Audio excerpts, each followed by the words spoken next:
Hey guys, welcome back to Online Business Basics, episode 6. Gary, how you going? Not bad, not bad. Good. The 101 for those who are setting up a new business. This episode is the SEO Deep Dive. Deep dive. Deep Dive.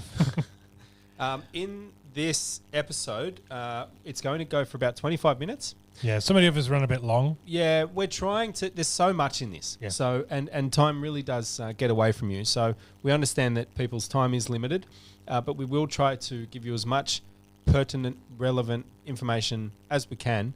And we're going to assume that you know what SEO is, Yep. but don't know anything about it.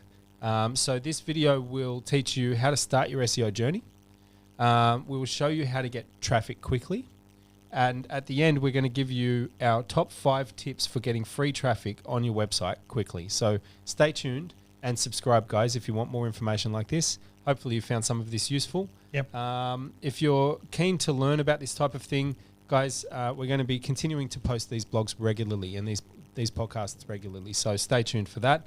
A recap of the last few episodes that we've done. 1, what's in a name, how to focus on what you plan to offer. We're going to dive more into that as well in upcoming episodes. Yep. I know that a lot of people have been asking us about that. 2, competitor analysis. 3, how to buy a website. 4, how to get traffic to your website. And the last one that we did was a Google Ads deep dive. Right. Yep. So, jumping straight into the SEO deep dive. SEO, I'll just preface this with a side note and a caveat, Gary. Ding, ding, ding, ding. That SEO is something that has got a bad name. Yep. It was a dark art early in the days because Google's algorithms, the search engine algorithms, weren't very good at policing cheap, tacky, manipulative tactics that people use to get to the top of the search engines for powerful keywords. Since then, Google's gotten a lot better at penalizing people who, at the cost of user experience, have tried to manipulate the search engines. Yep. So if the content on your website is crappy, it's spammy, you're just kind of chucking the keyword you're targeting in there over and over again, stuffing keywords into pages or doing other sort of dodgy things, you'll now be penalized or sandboxed or not come up anywhere near the front page for competitive keywords. So So if anyone's listening and their intention is to try and game the system, it's to try and do SEO on the cheap, on the quick, and to get around the algorithm, to get around the rules that everybody else is playing the game by, you are probably going to fail. That's what we're trying to say. Now you are. You didn't used to, but you will now. You can't do it anymore. I'm assuming that people listening to this podcast or watching this video are not trying to do SEO in the past. Yeah, well, possibly. That's true, yes. So I think it's important, though, to understand that you need to focus on user experience on your website. Yeah. There is no cheap hack or there are some shortcuts, but they're legitimate shortcuts. They're not. Some things take a long time. Yeah. Some things take a short time. Yes. In this podcast, we're going to run through a deep dive on SEO in general with a focus on the stuff that takes a little amount of time. I agree. So that people listening to this can do the things that's going to get them traction faster. Yes. Fantastic, Gary. So, Gary, you're a Google Ads expert. However, you're going to have some input, I believe, in this because you've got some experience having done this for 10 years now, been in the industry at least. Yes. Picked up some of the basics, maybe some more of the technical side as well. So, look, guys, basically when you build a website and if you've been following our episodes, you've started a business, you've built a website, you maybe even kicked off some Google Ads, you're going to want to optimize it not only for the users, but also for the search engines. Yeah. And that's so that you can climb the ladder. When you're looking at a search engine results page, you may or may not already know this, but at the top you get the sponsored ads for most keywords if they're competitive. Underneath that, if you've done a location-based search, so you've looked for, accountant Sydney, accountant London, whatever it might be, you'll often get the snack pack. We've touched on that in our last episode. And then underneath that, you'll get the organic search results. Typically, you get 10 results per page. So if someone says they're in position 15, that means that they're actually on page 2, position 5. Yeah. Right? And what you want to do is get your website to climb that ladder over time for competitive keywords. The basics of how that is done is there's 3 things that Google looks at. There's SEO for other search engines as well, but they're pretty much along the same lines. first thing is the content on your website. They talk about experience, authority, trustworthiness, and relevancy. Yeah. So you need to make sure that you're writing information on that website that is useful and unique. You cannot cut and paste content from other web pages. If you actually do that, if you do copy and paste website content from other sources, you can get penalized for it. Right. So absolute hard no. Yeah. You know, and even taking content from somewhere else and making only minor changes can still get you penalized. So, you know, write it fresh. You take it from other websites, read what they've put, see what they've got on their pages, use it as a foundation, but then write your own. Right. Exactly. So you'd be surprised how many people cut and paste content on their websites and then wonder why they're not ranking. So Google does check that. There's some systems online. If you want to check how unique the content that you've written is, there's some websites online, one of them being Copyscape. You can cut and paste your content into there for free, and it will tell you if it's plagiarized or copied or unique. So the content on your website is critical. Starting a blog is advised as well, because that gives you an opportunity to frequently update the content on your website with new content. Blogs that answer people's questions about the products or the services that you're offering, or about the problem that your product or service solves, is the best way to get traffic early. And we'll go into that a little bit more a bit later. So on-site content obviously is critical. The second thing is the technical SEO on your website. We won't go into this in too much detail, but for example, if you're using WordPress, you could use any of the plethora of free SEO plugins for WordPress. There's one that is very popular called Yoast that people often use. Once you've installed that plugin, you'll see that there's a whole bunch of information that WordPress is asking you to put into a new page that you're building. Yeah.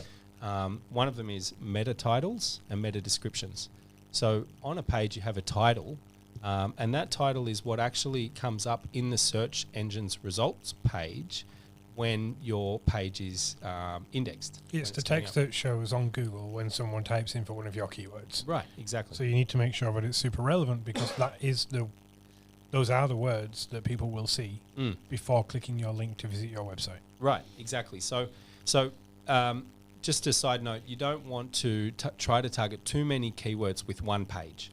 There should be pages on your website specifically targeted towards informing people about a particular service or a particular product that you're offering. Yeah. You kind of don't want to, let's say if you're a plumber, you don't want to have one page that's targeting blocked drains, leaking toilets, emergency plumbing, and a range of other services at plumbers. You want to have a separate page for each of those. And separate content for each one, and a separate URL for each one. Right, exactly. So that gives you an opportunity to actually put those keywords in the titles and the descriptions for those pages.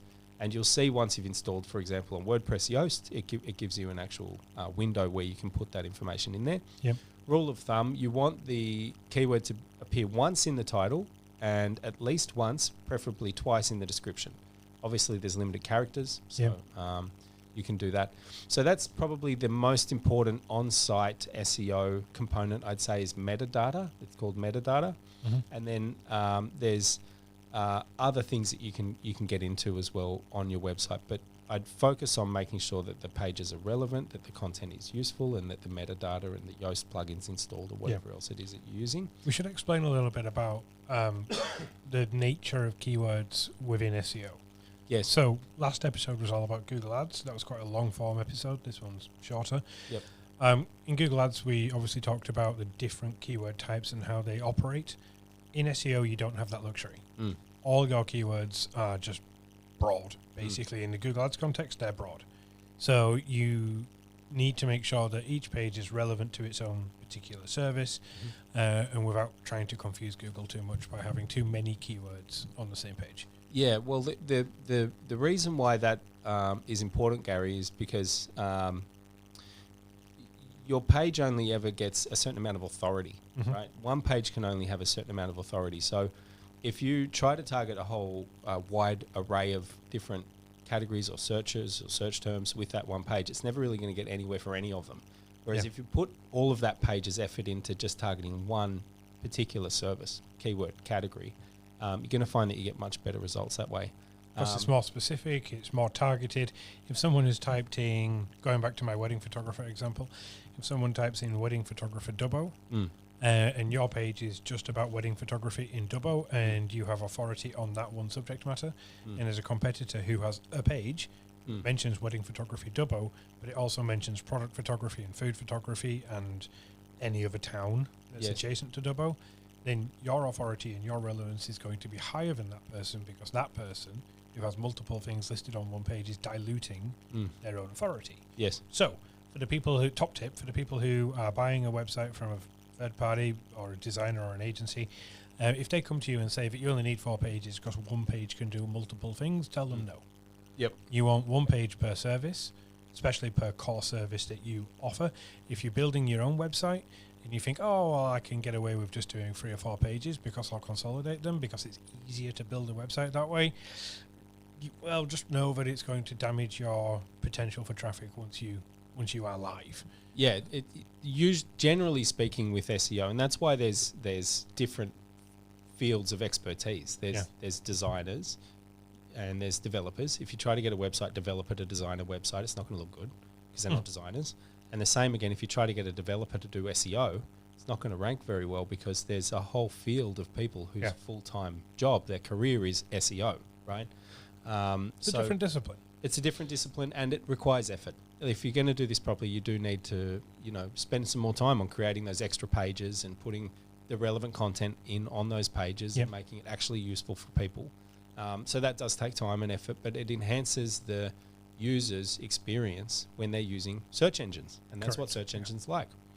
So we covered a little bit of content. We talked a little bit about the technical stuff. Obviously, metadata is the main component of that, but also things like uploading images to your website, making sure that you compress them first so that they load more quickly. Websites that load slowly don't rank as well or as easily as websites that load quickly. And probably the easiest way for you to get a website that loads more quickly is by compressing the images that you're planning on using before you upload them to the website. There's different types of images. There's, JPEGs and what's the other one? JPEGs. GIFs. MPEGs. I'm looking at Rhea because she's helping us with the videos on the podcast. She's a designer. So shout out, Rhea. What is it? There's JPEGs in the other one. PNG. Thank you, Rhea. Thank God Rhea's here. There's if it's JPEG, you can go to Google and just type in JPEG compress.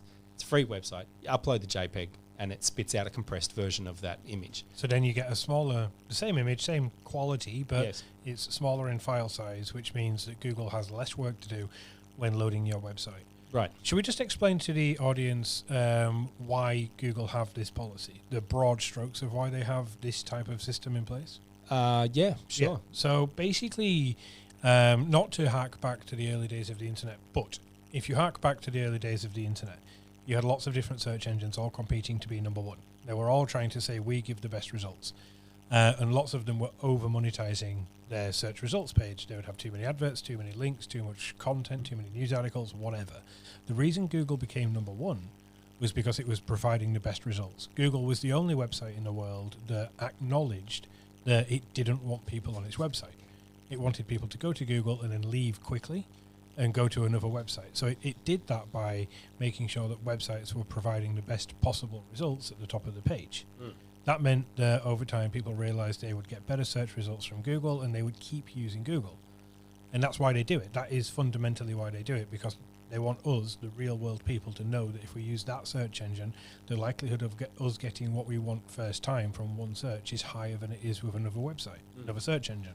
Now in 2023, that's obviously true. Google has dominated search now for a very long time. What is it? It's 90% or more? It depends where you are in the world. Yep.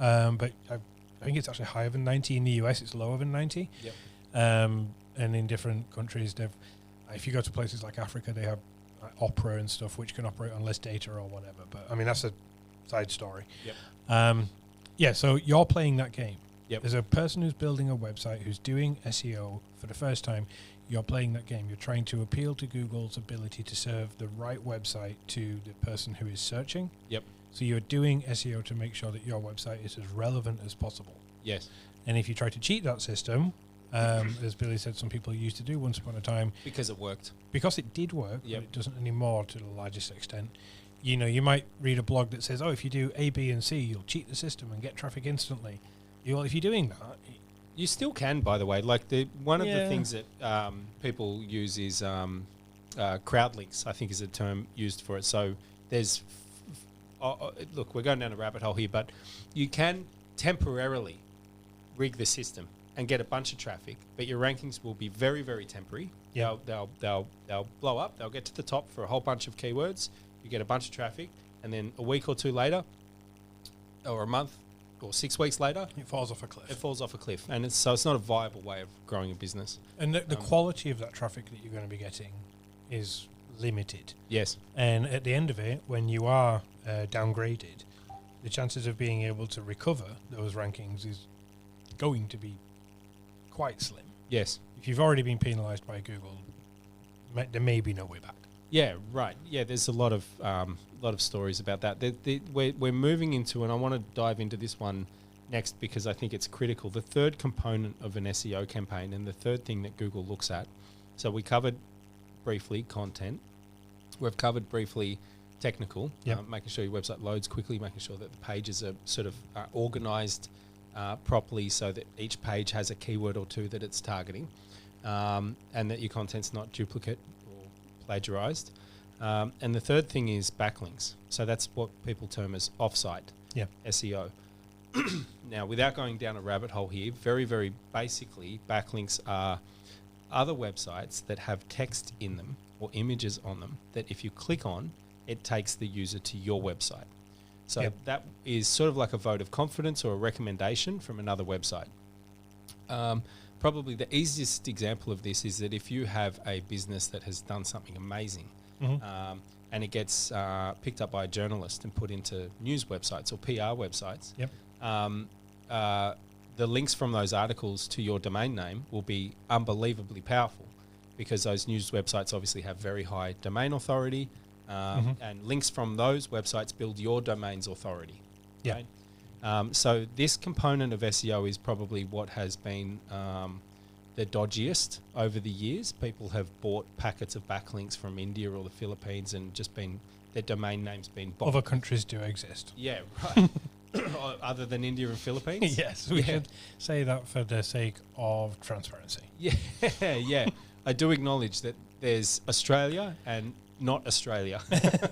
But generally speaking, if you're in Australia, I suppose I'm coming from a place of experience where primarily we're targeted, business owners in Australia at least, are targeted by SEO agencies in India and SEO agencies in the Philippines that will offer unbelievably cheap services with over-the-top big promises and get their money because they artificially inflated your rankings, but then when you get penalised later, they're nowhere to be found. Yeah. So if I may jump in there, I just want to quantify what that means in super layman terms for anyone who's listening, our fantastic audience.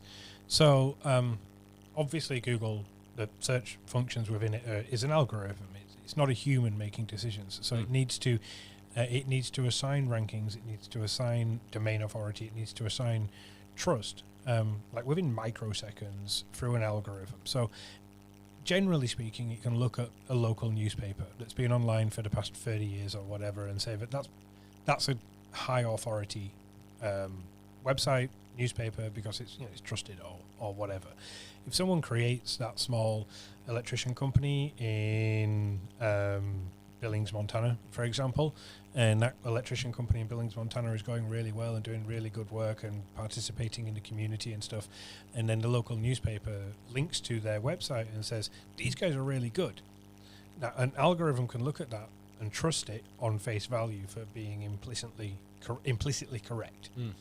So therefore, that electrician is going to get a jump. He's going to get a boost. That newspaper's website's linking to his, some of their authority will seep down to the new website, the new electrician website, and his rankings will climb. And that's the reason why people do backlinks. And you might get a backlink from a website that has more authority than a local newspaper, but you'll probably be getting backlinks from websites that have less authority than a local newspaper. And there are websites out there which have zero authority, and yet people will still try to get links from them because they think a link is all you need. It's not just the link. You need the link from someone who has more authority than you if you want your own authority to increase. That's the logic behind linking. So it is the logic behind linking. The difficult part about this is actually getting backlinks to your website. It's hard. It's a difficult thing to do. Links from high-ranking websites are a commodity. People charge for them. Yeah. There's a whole industry out there. So there are some tips that we can give you. There's linking outreach if you find other websites that are relevant to your industry. But I'm just going to cut the crap and just kind of be really honest with you guys out there. If you're hoping to get your website ranking for a high-quality keyword, you're going to have to buy some backlinks. There is, no matter how good your quality, your content is, if you're a plumber or an electrician, not a lot of people are going to want to find that interesting enough to want to write about it and link to your website, right? Without you paying them. So a component of SEO packages that most agencies, especially us, manage for our clients is we actually pay for backlinks from high-ranking websites to get those links and that domain authority to improve our clients' rankings. If you were to go on the internet, do some Googling, you'll see that there's a lot of places that you can buy backlinks from. And so that's kind of like the true answer. I mean, I even went and to a very well-renowned copywriters seminar here in Sydney about 2 years ago. And at the end of it, I asked her, because she was talking all about making your content really valuable and entertaining and linkable, right? And at the end, I just said to her, do you think that if the content's good enough, you won't have to buy backlinks to, get your content ranking? And she said, no, you're going to have to buy. Even a world-renowned copywriter admits you have to buy backlinks to get rankings for competitive keywords. So that's another whole world. Maybe we should do another episode on backlinks because it's a rabbit hole. But if you get the first two steps right, that means that you're well on your way to ranking and being indexed for the correct keywords on Google and indexed reasonably well.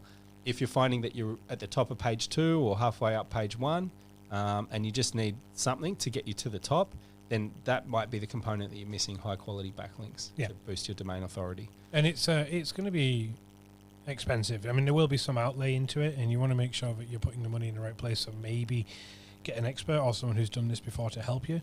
But if you have got your website, it is up and running, it's being built, it's showing up, you've done everything that we've told you in the previous episodes, and now you want to start pushing some rankings, buying links is probably the first place you should be looking. It's going to have probably the biggest impact over any activity you can have. But there's no point in buying backlinks for a website that's not indexed or for keywords that are not ranking yet. So the first thing to do is to get the content on your website right. The second thing to do is to make sure that your website's technically correct. It's got the meta titles, it's got the meta descriptions. And then once you see that you're coming up somewhere, you're ranking reasonably well, but you need to get that boost, then the backlinks comes in as the third step. So guys, content, technical, offsite, meaning backlinks. They're the three components that most SEO agencies, most SEO experts look at. So we did promise our guys at the start of the episode top 5 tips. Should we jump into that now? Sure. Yeah. You got any? They're on the document that I made you read earlier. Have you already written them down? Billy did not Fantastic. do I don't know if I like these tips, Gary. No, I'm just kidding. They're good. They're useful. So just before we jump into this, I just want to say if you've got this far in the video or the podcast and you've liked the content that we've provided, please do like, comment, subscribe, all of that good stuff. This is a new podcast that we're launching, that we're running, and all the subscribers help. And obviously the follow-on episodes, you're going to get more of the same. It's going to help you grow your own company. So tip number 1. This is a big one for me, being a non-SEO practitioner. Analyze the competition's SEO so that you know how much work needs to be done. If you're in a hyper-competitive space and you think you can just do a little bit of SEO and start ranking, probably not. If you're in a low competition space, i.e. small local service provider in a small local town, and there's only 2 or 3 other guys in your town doing what you do, you might not need to do that much SEO to do more than they're doing. Right, so you don't need to write some big colossal SEO strategy. You just need to do more than they're doing, and you need to know what they're doing in order to beat them.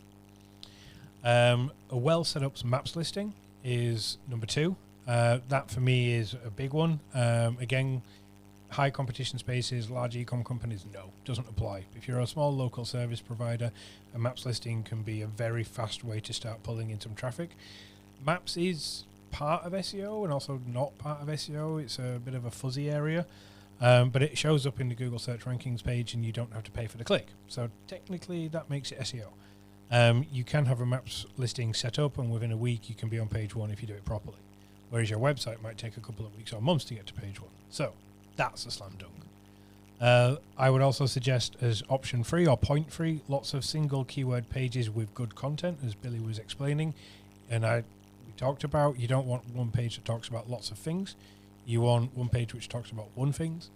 A caveat that I would add to that is that each page on your website should have a primary keyword. That page can also have secondary keywords. So if you were an Italian restaurant and you were doing a page all about pizza, that might be the primary keyword, pizza in suburb, whatever. You might also have the secondary keyword as, I don't know, family deal or something like that. As long as it's relevant to the primary keyword and not superseding it, that's a good thing to have. Italian food might be a secondary keyword. Yeah. So if Italian food plus suburb might be the primary keyword, and pizza plus suburb might be the secondary keyword on that page. Best example, yeah. The technical side of things comes in at number 4. Sitemaps submitted to Google for indexing. You can do all the work in the world if you're not actually pushing your sitemap over to Google and saying, "Hey, here's my website, please check it out." It's never going to happen. It's going to take so long for Google to find your website on its own. Much, much better to submit your website to them and say, "Hi, I'm here. Please review me for rankings." And a lot of people neglect to do that just because they don't know to do that. And the number 5 bullet point, top 5 tip is set realistic goals for your SEO traffic. Again, if you're going into a hyper-competitive space, especially if you're one of those guys who we've spoke about in previous episodes who's maybe trying to sell towels online, no, SEO is not going to have any quick turnarounds for you. It just won't. Your competition is too big and they dwarf you, right? But if you're a small to medium-sized local company offering a service in a specific area, set your goals.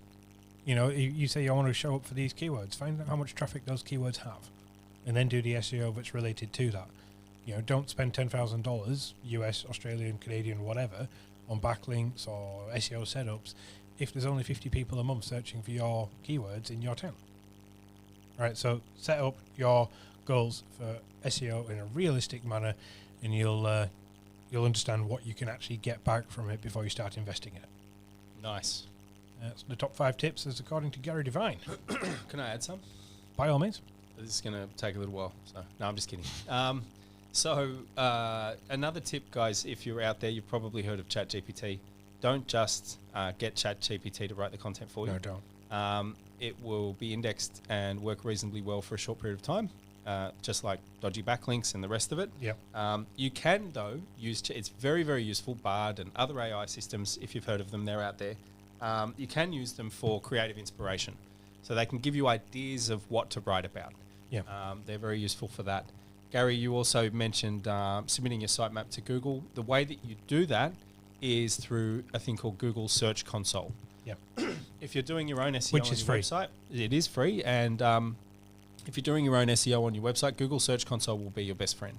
It will tell you what search terms you're getting traffic from. It'll tell you what page your keywords are indexed on, and it will give you some direction to go in regards to low-hanging fruit. So if your website's been indexed for a month or 2 and you start noticing that you're getting traffic from a good keyword, you can actually do some work on that page, improve the content, build some backlinks to it, or work on that, and that's a good direction for you to go in. And the last tip that I'll give you guys is if you have a new website and you're trying to get traffic from relevant search terms, you can write blogs that answer people's questions about your services. Cost or how much is often a really good one to go for. So if you're offering harbour cruises, a really good blog might be how much is a harbour cruise, right? Or if you're offering a product or a service, how much does it cost? How much does, things like that work really well. I spoke to a guy just this morning, a pest inspector, and he's going to go off and do some research now on the products that he offers being safe for pets and children. Yep. So people will be searching for, is this safe to have in my house if I've got a dog or a toddler? Yes. He puts that on his website. Next time someone searches for it, Google can show it. Yep. He pulls someone into the website. As long as he's saying, yes, it's safe, or, being honest, genuine, then that person can reach out. Exactly. Yeah, that's great advice. You don't actually have to come up with these questions yourself either. There's a free tool on the internet called Answer the Public. Mm-hmm. If you just go to Answer the Public and type in the industry that you're in, electrician, pest control, harbour crews, whatever it is, Answer the Public will, for free, provide you with hundreds of commonly asked questions about that topic. All you need to do is pick out 5 or 10 of those questions that you think sound like the most relevant to your business, that qualify that person as potentially being a customer of yours, and write a detailed, informational, useful, informative blog answering that question for the user. Google will bump it to the top. It's a much lower competition keyword, but you'll get traffic from people who have been qualified as potentially customers of yours. And that's a great way for you to start with SEO, because it also builds up your website's authority on the topic in general. So your primary keywords will get a boost from that too. Last tip. When you post There's always one more. When you post the blog, put an internal link in the blog to the primary page for the keyword you're targeting. Yeah. So, for example, with a pest control guy, he might be offering termite barriers, and his blog he might have a termite barrier page that he's finding hard to rank for that keyword, termite barrier. But then he's written a blog called "How much does termite barrier cost?" Right? In that article, somewhere where it says termite barriers, you turn that text into a hyperlink that points back to the termite barrier page. When Google crawls your website, they'll see that you've got all these blogs pointing to that page, and they'll see that you're trying to send traffic to that page. It's a relevant page for people to go to, and that will boost your rankings as well, guys. Because you're playing the Google game, you're trying to give the end user a better search experience, therefore you are trying to keep people using Google, therefore Google will put you at the top of the page. Precisely. Yes. All okay, right. so next episode is a social media ads deep dive. If you've got any questions about what we've talked about today, put them in the comments.